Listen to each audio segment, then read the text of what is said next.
नमस्कार। श्री राधे कृष्ण ज्योतिष केंद्र में आप सभी का स्वागत है। मैं करुणा शर्मा। मैं आज आपको अक्षय तृतीया तिथि के महत्व को बताऊंगी और ये इस बार कब है और इस दिन क्या क्या शुभ कार्य किए जा सकते हैं और क्या क्या शास्त्रों के अनुसार घटनाएं घटित हुई थी, इसके बारे में मैं बताऊंगी। इससे पहले आप सभी से निवेदन है कि अगर किसी ने मेरा YouTube चैनल सब्सक्राइब नहीं किया है तो कृपया करके सब्सक्राइब कीजिए, लाइक कीजिए और बेल आइकन बटन जरूर दबाइए।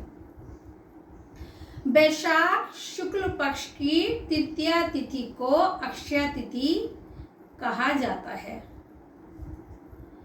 इस बार ये तृतीया तिथि 10 मई 2024 को दिन शुक्रवार को पड़ेगी। इस दिन क्या क्या महत्वपूर्ण घटनाएं और क्या क्या कथाएं हैं, इसके बारे में मैं आज आपको बताने जा रही हूँ।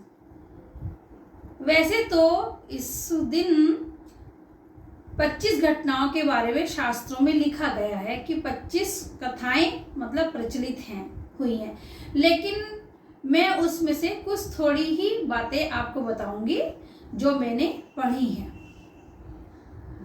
इस दिन क्या क्या शुभ कार्य करते हैं और क्या क्या दान पुण्य जप तप करने से हमें लाभ होता है, ये भी मैं आज आपको बताऊंगी। पहले तो मैं आपको उन कथाओं के बारे में बता रही हूँ कि जो जो इस दिन कथा हुई थी शास्त्रों के अनुसार। इस दिन शुक्ल पक्ष की तृतीया तिथि के दिन भगवान परशुराम का भी प्राकट्य हुआ था। भगवान परशुराम जी का जन्म दिवस भी इस दिन है।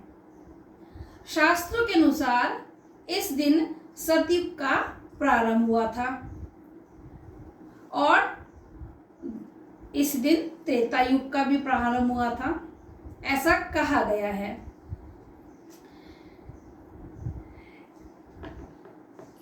इस दिन से वसंत ऋतु का अंत और ग्रीष्म ऋतु का आगमन शुरू हो जाता है।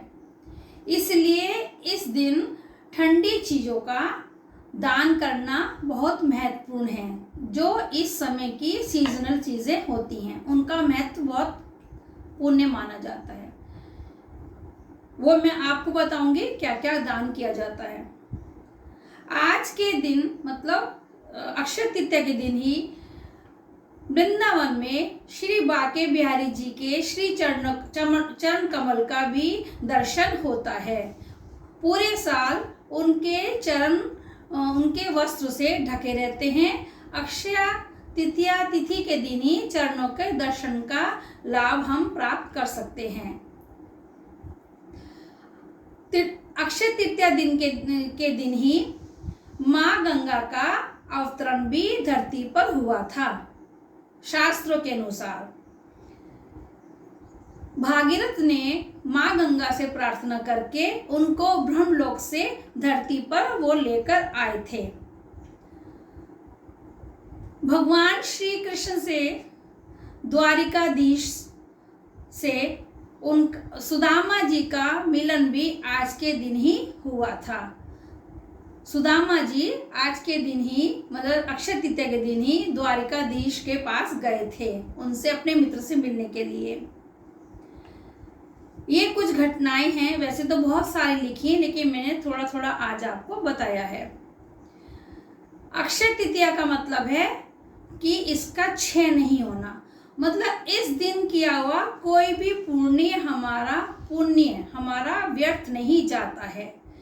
वो जीवन भर निरंतर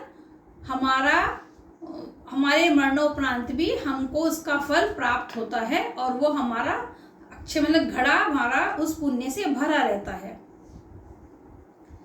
इस दिन जो भी हम कार्य किएंगे उसका कभी नाश नहीं होगा, तो उस दिन हमको अच्छे कार्य करने चाहिए।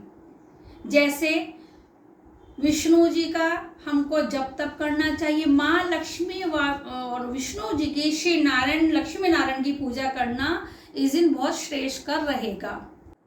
गरीबों में अन्नदान करना चाहिए, जैसे जल का दान करना चाहिए। अपनी सामर्थ्य के अनुसार प्याऊ लगवा सकते हैं।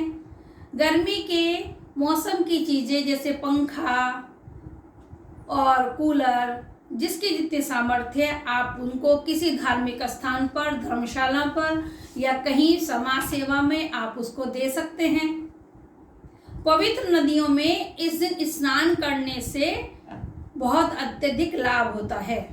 अगर हमारे घर के आसपास कोई पवित्र नदी नहीं है तो हम अपने घर में ही सवेरे के समय गंगा जल डालकर स्नान कर सकते हैं। गौ माता की सेवा करना, गौ माता के लिए उनकी जल का और उनकी घास का, उनके लिए उनके भोजन की व्यवस्था करना भी बहुत शुभ होता है। शरबत, ठंडा जितना भी पेय पदार्थ हो वो भी हमको इस दिन गरीबों को बांटना चाहिए। और क्या चीज़ शुभ कार्य कर सकते हैं, ये तो दान धर्म की बातें रही। इस दिन सोना खरीदना बहुत अच्छा होता है। अपनी सामर्थ्य अनुसार हम सोना, चांदी, तांबा, पीतल ये सभी चीज़ें खरीद सकते हैं। लोहा नहीं खरीदना चाहिए। उपाय के तौर पर हम अगर अपने पुत्रवधू या बेटी को चांदी की छोटी छोटी सी ईंट या चांदी का कोई सिक्का या चांदी का चौकोर टुकड़ा, चाहे भले वो 5 ग्राम का है, 10 ग्राम का है, अपनी सामर्थ्य अनुसार अगर हम उनको आज के दिन खरीद कर देते हैं तो इससे उनका राहु ठीक हो जाता है। राहु ज्योतिष शास्त्र में ससुराल का कारक है। ससुराल से अच्छे मधुर संबंध बहु बेटियों के बनने लगते हैं अगर हम ये उपाय करते हैं तो। भगवान विष्णु की तो मैंने बताई है कि पूरी पूजा करनी चाहिए। जितना हम उस दिन भगवान विष्णु को उनका जप ध्यान करेंगे तो उतना ही लाभ होगा। सफ़ेद पुष्प से भगवान विष्णु की, लक्ष्मी नारायण की हम पूजा करें। सफ़ेद पुष्प उनको देना चाहिए। और आज के दिन ही ब्रह्मा जी के पुत्र अक्षय कुमार का भी आविर्भाव धरती पर हुआ था, मतलब जन्म हुआ था इस दिन। बद्रीनाथ जी के कपाट भी अक्षय तृतीया दिन के ही दिन खोले जाते हैं दर्शनों के लिए। ये भी एक मुख्य बातें हुई थी अक्षय तृतीया के दिन। और इस दिन महाभारत का युद्ध भी समाप्त हुआ था। अगर आप अक्षय तृतीया तिथि के दिन घर में थोड़ा सा धनिया लाकर रखते हैं, साबुत धनिया, और वो उत्तर की तरफ आप अपने डिब्बे में भरकर रखेंगे अपनी किचन में, तो उससे आपको महालक्ष्मी जी की कृपा प्राप्त होगी। क्योंकि विशेष रूप से ये लक्ष्मी जी का ही दिन है तो इस दिन धनिया लाना भी शुभ होता है। बाद में आप उसको इस्तेमाल कर सकते हैं। इसके साथ ही मैं आज का एपिसोड ये विराम करती हूँ। नमस्कार।